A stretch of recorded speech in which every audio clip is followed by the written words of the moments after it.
Srimati Nirmala Sitharaman, Honorable Union Minister, Finance and Corporate Affairs. Welcome, ma'am.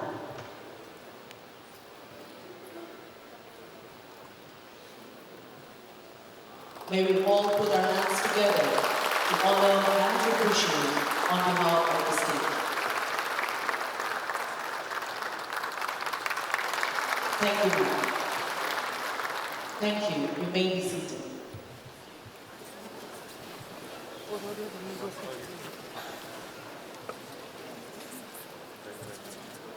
Ladies and gentlemen, investments by Sri Alamtepshi Jamir, CEO, Investment and Development Authority of India. It is my pleasant privilege to extend a warm welcome to Nagaland.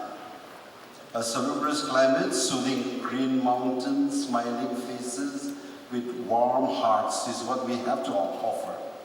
We hope you enjoy them to make up for our lack of amenities. One wishes that we had a 200-room hotel here in Kohima to make your stay more comfortable. But I will leave that to the corporates who are here today and welcome any investor who will be willing to set it up. Today is indeed a red-letter day for the people of Nagaland. According to our records, the Honorable Finance Minister happens to be the first ever Union Finance Minister holding the post to visit Nagaland.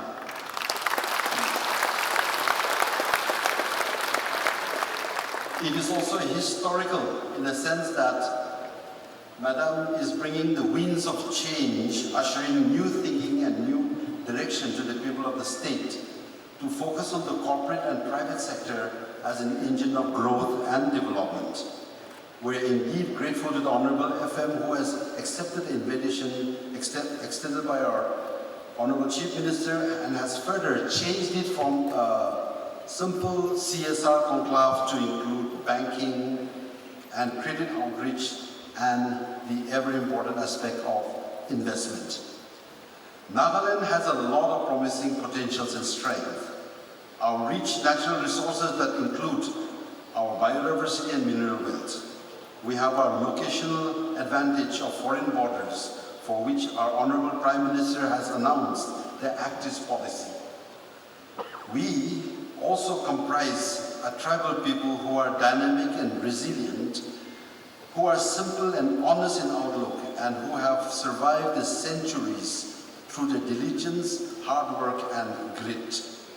As tribal people, we are now trying to grapple to survive in the 21st century with its AI, VR, Internet of Things, cloud computing, and the world fast moving towards the unknown borders of technological singularity. We do have our weaknesses and shortcomings. We are still underdeveloped and remain remote and fragile. We also have our 7-decade-old insurgency that has been accompanied by violence, and that not only causes much grief and confusion, but also seriously affects our economic growth, including preventing the much-needed investment from coming into our land. Our political problem stems from a fierce love of freedom of the tribal, which is not necessarily the freedom and independence as understood in the 17th century Western European concept of sovereignty and nationalism. But this love of freedom of the tribal has somehow been morphed into a violent movement and has been with the state for the last 70 years. A violence that is further aggravated by the confusion of the future and the inestimable changes brought about by modern civilization. It is causing disparity among the people that never existed in the past, particularly in our tribal way of life. This complex phenomenon needs healing and can perhaps be overcome by inducing a faster pace of development and growth, including the technological changes that is already available in India and elsewhere in the world. It is here that the corporates and the private sector that has been absent from Nagaland all these years can play a leading role. It is our sincere hope that the CSR conclave will be a crucial link to bring about the corporate world and the people of Nagaland in understanding another dimension of development that can be translated in the words of Amartya Sen, another dimension of freedom. It is this aspect that we have been looking forward to when we have requested the Honorable Finance Minister for this conference to open up the eyes, particularly of the Naga people, that there is a private and corporate world that will lead to development and be an engine of growth apart from the government and the government alone. Banking and credit comprise another crucial area of development. Our people, especially in the rural areas, have no idea of the banking culture, leave aside the issue of the capital market. And most think that the state government is a temporary institution pending a final political settlement, and that the banks are an extension of the government. This affects the issue of loan and recovery. The banking and credit outreach, therefore planned out here today, will greatly add to the evolution of a banking culture among the people that will further enhance the development processes of the state. With so much at stake and so much content that the Honorable Union Minister has brought through her visit to the state, we can only thank you, ma'am, and assure you of our determination to carry forward the visions and goals set by you. It is indeed very timely and very relevant for us all to have such a conclave here. First of all, I would also like to congratulate the government of Nagaland.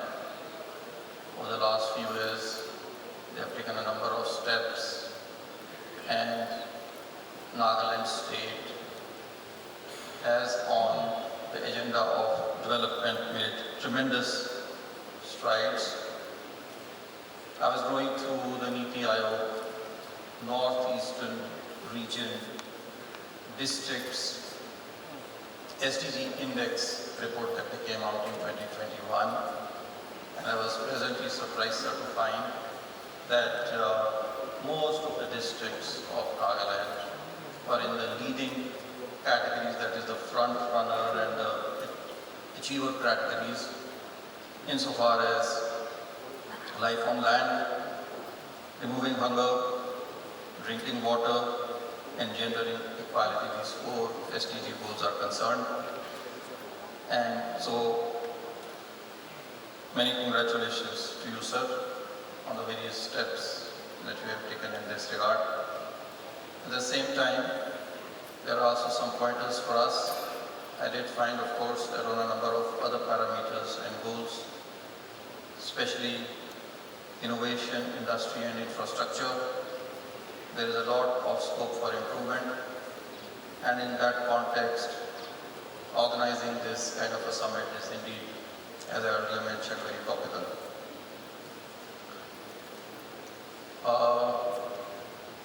Nagaland, as you are all aware, and as the Chief Secretary was pointing out, has tremendous scope for investments.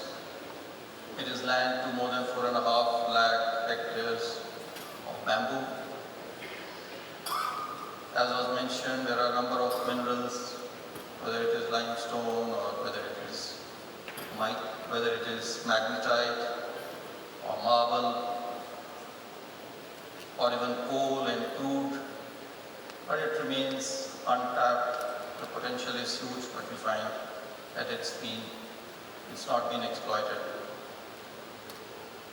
Similarly, there is huge scope for horticulture. There is huge scope. More than 70% of the people here are occupied in agriculture, but again, food processing is perhaps the need of the hour, but one finds a lot of imports of foods. One even finds, I visited a branch right now before coming here just to get a sense of what's happening in the banking industry here. And I noted that I was told that there are a lot of imports or simple things like poultry, like fish, which I suppose easily one can do over here. Of course, it's a beautiful state, it's a beautiful place. There's a lot of scope for tourism.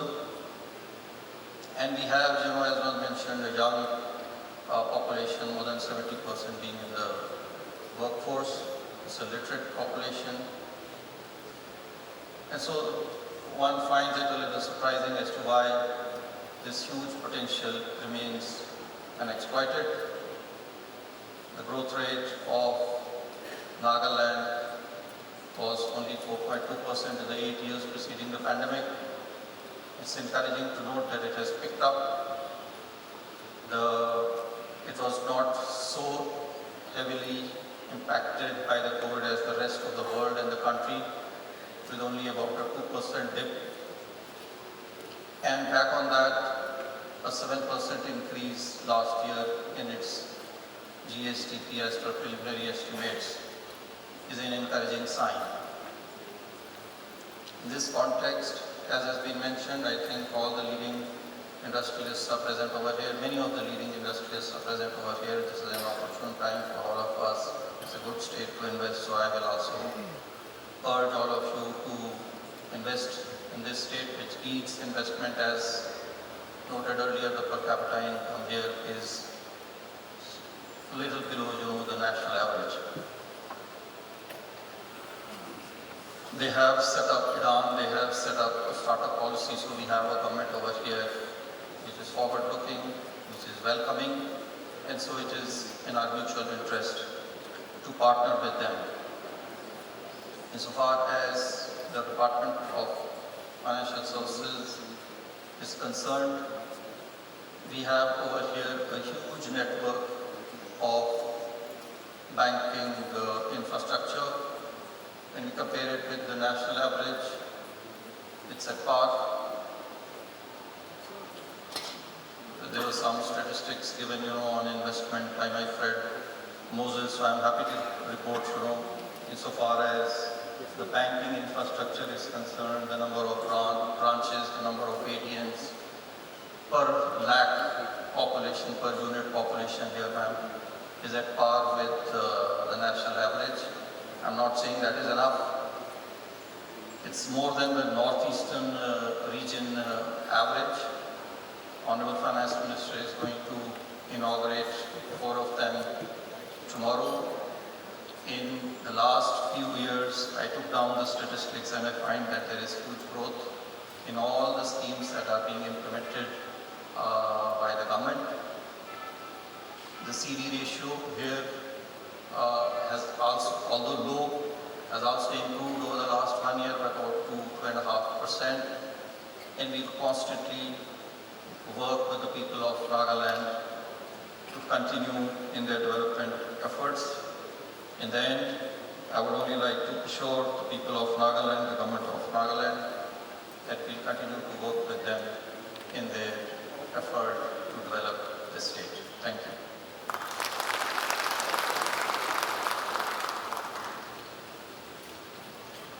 It is here that I take the time on behalf of the state for the awards ceremony.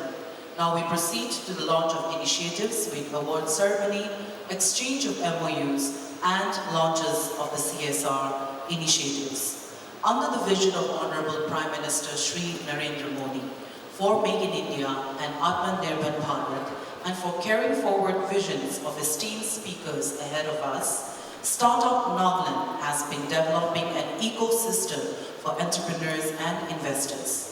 The very first startup competition was conducted for this very purpose. The winner are invited to the stage as I request our Honorable Srimati Nirmala Sitharaman, the Honorable Union Minister of Finance and Corporate Affairs, to do the honors in giving away the first 2 grand prizes of the startup competition and the Best Women-Led Startup. May I call upon our honorable guests to please take the stage, and for the first grand prize, Island Globe Private Limited, to receive the grand prize with 3 lakhs of rupees of the competition.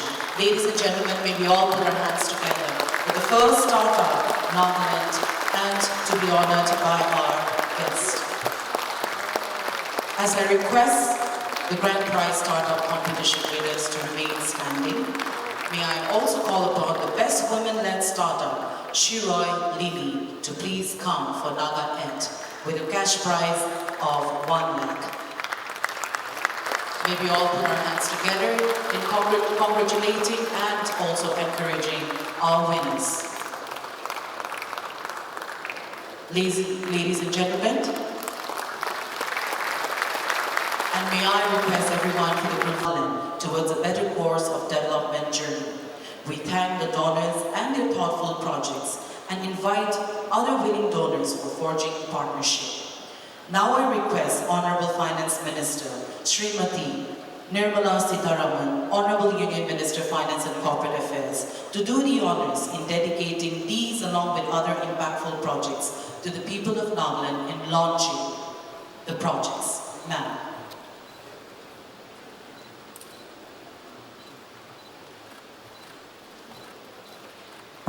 Thank you, ma'am. Ladies and gentlemen, the launch and dedicated to the people of Nagaland, you may proceed in looking at the PPT. You may be seated, sir. Ma'am.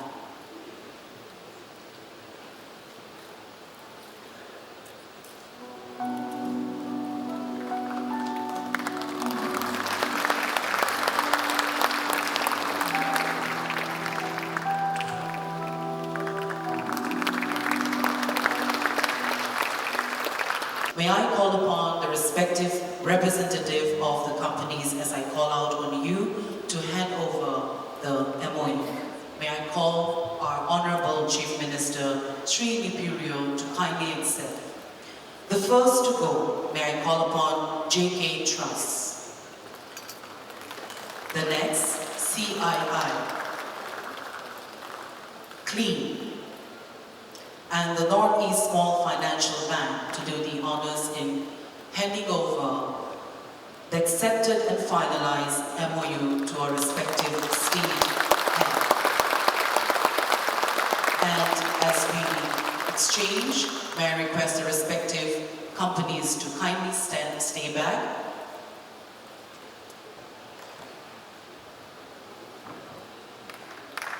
Ladies and gentlemen, may we put our hands together.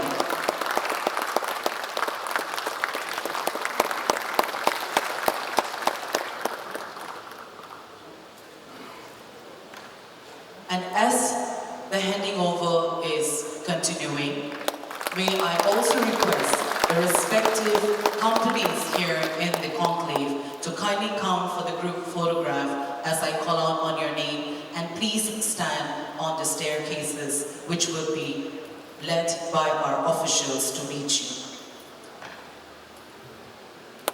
Boeing India, JK Trust, Nabard, NHPC, and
Yes,